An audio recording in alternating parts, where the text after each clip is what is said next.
propongo repasar primero en este tape el tema que viene ahora, y es la defensa del ex vicepresidente Sendik apelando el procesamiento del ex vicepresidente. La defensa del ex vicepresidente entiende que no cometió los delitos imputados. Cuanto al abuso, hacemos una cita de lo que es la tendencia actual en materia de jurisprudencia y doctrina sobre lo que es el delito de abuso de funciones, que no tiene ninguna razón de ser. Y después hacemos todo un capítulo del por qué no entendemos donde en una decisión que se toma en un directorio, el único responsable de esta situación es Raúl Sendik. En cuanto al delito de peculado, nosotros entendemos que la justificación de del uso de la tarjeta corporativa de Sendik está más que justificado. Los gastos que se esgrimen por parte de la jueza, nosotros entendemos que no es esa cantidad. Hay una investigación administrativa en curso en ANCAP que todavía no tiene las conclusiones.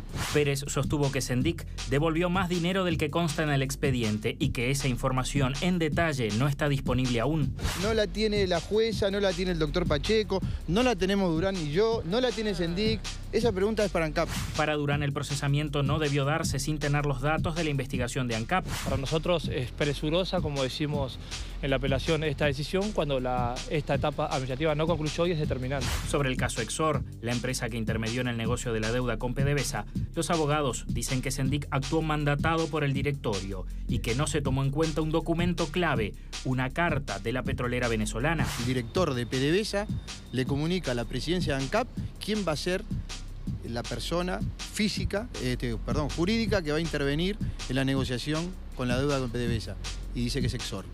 Entonces acá tiene que quedar muy claro que ANCAP no trae a Exor, ni viene de la mano de Sendik, ni viene de la mano de ANCAP, ni nadie. Viene de la mano del acreedor. La defensa de Sendik reiteró que el procesamiento es el inicio de la investigación y pidió respetar el principio de inocencia del ex vicepresidente.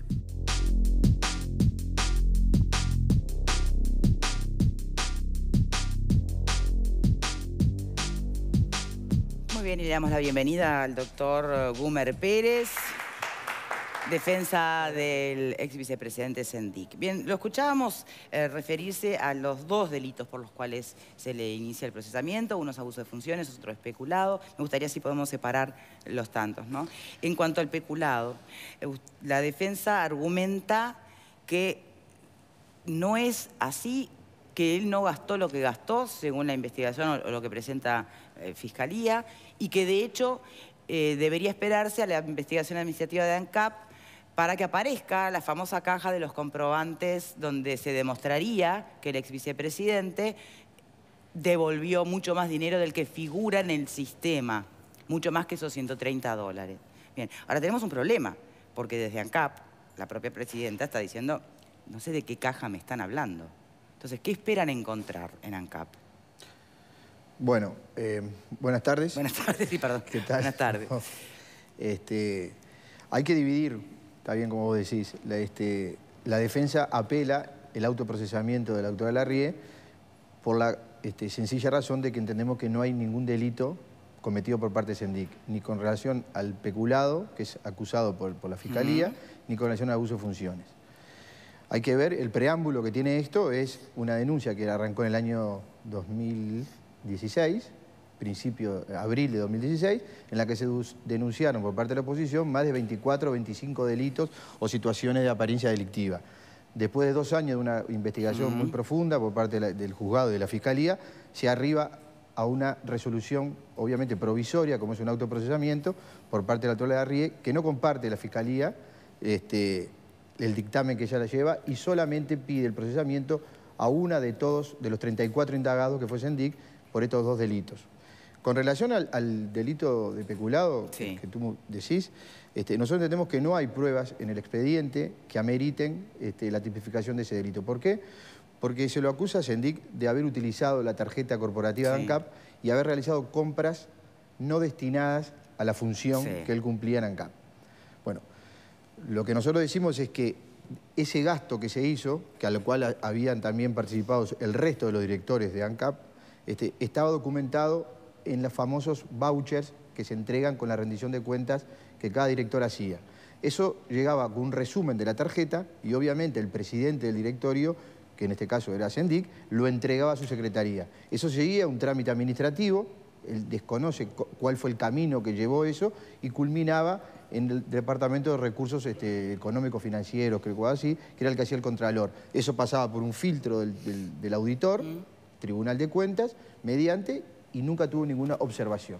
Después, cuando Sendic se va de ANCAP, desconoce cuál es el destino de eso, obviamente no puede saber después que él se va cuál destino llevaron esos comprobantes y esas rendiciones de gastos que él entregó, y punto, se terminó. Cuando surge esta denuncia, nosotros le pedimos a ANCAP que nos informe cuál habían sido, a través de un informe de la Junta de la JUTEP, cuál habían sido el destino de esos comprobantes. A lo que nos contesta ANCAP que desconocen porque la documentación se había perdido. La famosa caja, no sé de dónde sale, creo que capaz que a Raúl en algún momento alguien de ANCAP le dijo, esa documentación quedó en una caja cuando tú te fuiste, la verdad, no sé, lo desconozco. Sí. Lo cierto es que esa documentación no llegó. Entonces, como esa documentación no llegó, la carga de la prueba no puede invertirse. No tiene que ser el acusado quien deba responder dónde está esa documentación. Porque si no estaríamos invirtiendo la carga de la prueba. Entonces, sí, pero a ver, como abogado, usted sabe perfectamente que la justicia se va a basar en la evidencia que tiene en la mano. Y la evidencia que tiene en la mano son estos números que ameritaron su procesamiento. Esos números son números que parten de un informe que está fragmentado porque no tiene toda la información y obedece a los reportes, a esos reports que las tarjetas mandan, y aparecen los nombres de las casas donde se realizó la compra. Exacto. No aparece el producto. Entonces, ¿y qué puede haber en divino que amerite a la gestión de ANCAP? No hay, otra vez vamos al tema del colchón. ¿No compró nada en divino? No, es que no sé. A ver, en 7 años de gestión, 9 años al frente de una empresa, el presidente del directorio utilizó innumerablemente la tarjeta corporativa en viajes al exterior, en movimientos en Montevideo o en el Uruguay, en los distintos viajes que hacía las plantas recorriendo. Es imposible que se acuerde una persona de todos los gastos que se usaron. Lo que aparece en el expediente es a lo que nosotros nos tenemos que referir. La doctora Larrie dice que hay 550.000 pesos en gastos y $38.000. Sí, de los cuales solo devolvió 130. Bueno, ese es otro error, porque eso es un error de apreciación de la doctora Larrie. Hay más gastos que están acreditados en el expediente. Entonces, eso forma parte de la apelación. Pero además hay otra cosa que es más importante. Todos esos gastos tienen una justificación.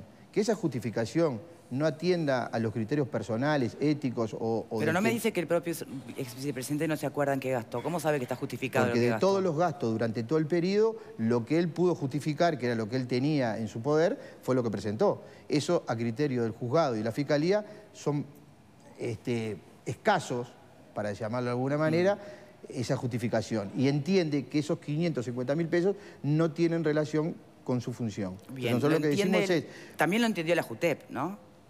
La JUTEP valora actitudes desde el punto de vista ético de los funcionarios. No evalúa si cometen delitos o no. No, estamos es en otro plano. Acá estamos en el delito de peculado. ¿Qué quiere decir? Que se apropió de dinero público para su provecho o para el provecho de un tercero. Entonces, vamos a comprobar que esto sea así cuando tenga toda la documentación. No en vano, la actual administración de ANCAP decretó una investigación administrativa. ¿En qué está esa investigación? No tiene conclusiones. Entonces, ¿pero se dio por terminada, sin conclusiones? No, nosotros al día de hoy no tiene conclusiones. Se ingresó la investigación administrativa, yo le traje acá una copia si ustedes quieren ver, pero relaciona con esto. Dice, el directorio de ANCAP resuelve decretar una investigación administrativa con el fin de determinar la existencia o no de responsabilidades en tanto el archivo y conservación de los comprobantes de gastos efectuados por los directores a través del uso de las tarjetas corporativas durante la vigencia del procedimiento mencionado anteriormente. Pasa jurídica y esta investigación administrativa no está concluida. Bien. Yo no voy a polemizar porque no es mi intención con el directorio de ANCAP ni nada, pero esa pregunta que nos hacían a nosotros como abogados, no la podemos responder porque no tenemos la información. No la tiene la jueza, no la tiene la fiscalía. O sea, la única que puede responder esto es ANCAP. ¿Qué pasó con esa documentación? Más allá de lo jocoso de la caja o la cajita o no sé dónde, esa información está o debería estar en poder de ANCAP, sistematizada, archivada, en papel, en soporte digital, no sé en qué, pero está. Con esa información completa, ahí sí se tendría que trasladar y decirle, Sendic, usted utilizó la tarjeta en todos estos casos. A ver, determine en este caso cuál fue la compra, a qué se debió. El tema del colchón, todas esas cosas que se dijeron por ahí, es parte del folclore, Victoria, no. De todas maneras, al margen de el procesamiento por este delito también está en paralelo el delito de autodefunciones que remite a la intervención de Exor. Y en cualquiera de los dos casos, la pregunta mía es, ¿se le está defendiendo porque se reivindica la inocencia total del ex vicepresidente o porque se están acusando vicios de forma, desde la no valoración de determinadas pruebas que podrían estar a favor del ex vicepresidente, o porque además otros también cometieron el mismo delito y no están incluidos en el procesamiento? ¿Desde qué lugar se lo defiende? No, nosotros lo defendemos desde el punto de vista jurídico, en si está o no atrapada la conducta de Sendik dentro de la figura que lo acusa. Primero la Fiscalía y después resuelve la doctora Larrié. Sí, pero desde la defensa también se ha hablado muchas veces de qué casualidad que solo a él, que es debatible sin duda, pero ¿es un argumento para defender la inocencia de alguien o es para detectar un vicio de...? Lo que pasa es que eso no hay que descontextualizarlo de todo el recurso de apelación. Si tú extraes eso parte sola, escapa la idea que nosotros tenemos cuando armamos el recurso. Cuando armamos un recurso, lo que tratamos de atacar es a la parte jurídica, es decir, si la conducta desplegada cumple o no con los requisitos que están en el Código Penal, de una figura que está absolutamente batallada como el abuso de funciones. Más allá de eso, que nosotros agregamos los informes de las cátedras de Derecho Penal, en las cuales remiten a este artículo, llegamos a la conclusión de por qué no cometió el delito Sendik. Bueno, porque para que hubiese un abuso de funciones, Sendik tenía que haber cometido algo arbitrario. Tendría que haber tomado una resolución, él, a título individual, apartarse del directorio y apartarse de los informes jurídicos que había con relación a Exor. Acá hay una confusión que se instaló porque el discurso de los denunciantes permitieron instalar en el ideario popular que la figura de Sendik era poco más que un rey que estaba en un trono, comandando una especie de comarca, y él había un cofre que era ANCAP y todos los días sacaba unas monedas y así se fundió ANCAP 800 millones de dólares. Bueno, los 800 millones de dólares no aparecen en ningún lado del expediente. Eso es bueno saber y decirlo porque la gente tiene que saber que esa denuncia que dijeron que acá se perdieron 800 millones de dólares, acá no se perdieron. Con relación a este tema es directamente relacionado con la contratación de Exor.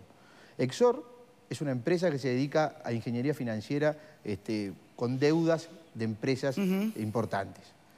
No llega de la mano de Sendik, no llega de la mano de ANCAP. Uruguay tenía con Venezuela, es decir, ANCAP con PDVSA, una deuda de 800 millones de dólares. Cuando esa deuda se torna impagable, empiezan las negociaciones bilaterales entre los gobiernos. ¿Quién introduce a Exor? A Exor lo introduce PDVSA, que es el acreedor. ¿Quién le da el ok a Exor? El directorio de ANCAP. Fíjese, o fíjense ustedes, yo le traje un documento que es importantísimo y que nosotros lo valoramos ahora en el recurso de apelación. ¿Cómo Sendik va a estar acusado de abuso de funciones cuando le comunican a Sendik PDVSA en una carta del 20 de marzo del 2012 que a partir de ahora PDVSA le informa: me permito hacer de su conocimiento que la Junta Directiva de PDVSA ha aceptado el esquema propuesto por dicha firma Exor con la variante de un contrato de fideicomiso constituido por Exor International Limited con la Société Générale Bank como banco fiduciario que sustituirá a ANCAP en sus obligaciones. Entonces, esto se lo informan a Sendik. Sendik lo que hace después, traslada al directorio, dice: PDVSA me dice que ahora negociemos con Exor. Es más, le cambian 3 veces a ANCAP. Después pasa a ser el Bandes y después pasa a ser el Banco del Tesoro de Venezuela. Entonces, a mí me gusta hacer la última pregunta y después a Panel. No, déjame terminar. ¿Y cómo termina esto? Que ANCAP se tiene que sentar con Exor y Exor es el que realiza la ingeniería financiera. A partir de eso se produce el encuentro que permite que Uruguay, a través de una ley que se vota en el Parlamento por todos los partidos políticos, unanimidad, votan que la deuda de ANCAP tiene que tener un refuerzo económico del Poder Ejecutivo. El Ministerio de Economía blinda a ANCAP con ese dinero y ANCAP paga la deuda con PDVSA. ¿Cuánto se ahorra? 300 millones de dólares. Una deuda que era de 817 millones quedó abatida en 500 y pico de millones. Ese fue el negocio. En realidad, después hay una connotación alrededor del punto de vista político que es esto que estamos hablando, que se confunde, que Exor, ¿cómo apareció? Exor aparece así. Y es lógico que aparezca así porque es el acreedor. La mirada es cuánto se pudo ahorrar de esa deuda o por qué se generó esa deuda. Se generó. Bien, debatible también, permítame, ¿no? La última pregunta y después Panel. Y más como abogado y sosteniendo esto de respetar el principio de inocencia de las personas, aún desde ese lugar, un procesamiento no es una sentencia, no es un fallo final. ¿Por qué apela? ¿Por qué no dejamos que se investigue? Bueno, justamente, como es un acto susceptible de apelación, porque el autoprocesamiento no causa estado en sí mismo, sería admitir por parte de Sendic que los delitos por los cuales se los está llevando a juicio los cometió. Ahora, convengamos que su cliente no admite nadita, ¿no? Y yo no lo haría tampoco. Si a mí me acusan de algo y yo soy inocente, yo voy a defender mi inocencia hasta el día final. Independientemente ¿Hasta el día de hoy sigue defendiendo el título de la licenciatura? O de las valoraciones, eso es otro tema. Bueno, no, pero tiene que ver con lo que... De las valoraciones personales... Un modus operandi, ¿no? No es un modus operandi, porque ahí estaríamos hablando de trasladar al ámbito personal decisiones jurídicas que yo obviamente no las puedo valorar. Sendic es una persona como cualquiera de nosotros y valorará de su punto de vista personal o político cuáles son los momentos en que tendría que apelar o no apelar. Nosotros le dimos la opinión jurídica, que le dijimos, creo que este autoprocesamiento es susceptible de un recurso de apelación. Bien. Porque no está fundamentado y hay una errónea apreciación de la prueba por parte de la jueza, que debemos hacérselo valer, y si la jueza no lo ve, bueno, que sea un tribunal el que diga si cometió el abuso de funciones, ¿por qué lo cometió? Si acá bien, de todas maneras, si se cree que cometió. Si se cree porque, que... insistimos, estamos en un procesamiento recién, ¿no? Que todavía no empezó el proceso, ¿no? Bien, hacemos una pausa y cuando regrese de ustedes, señores, ¿sí? Ya venimos. Cuando me fue la pausa...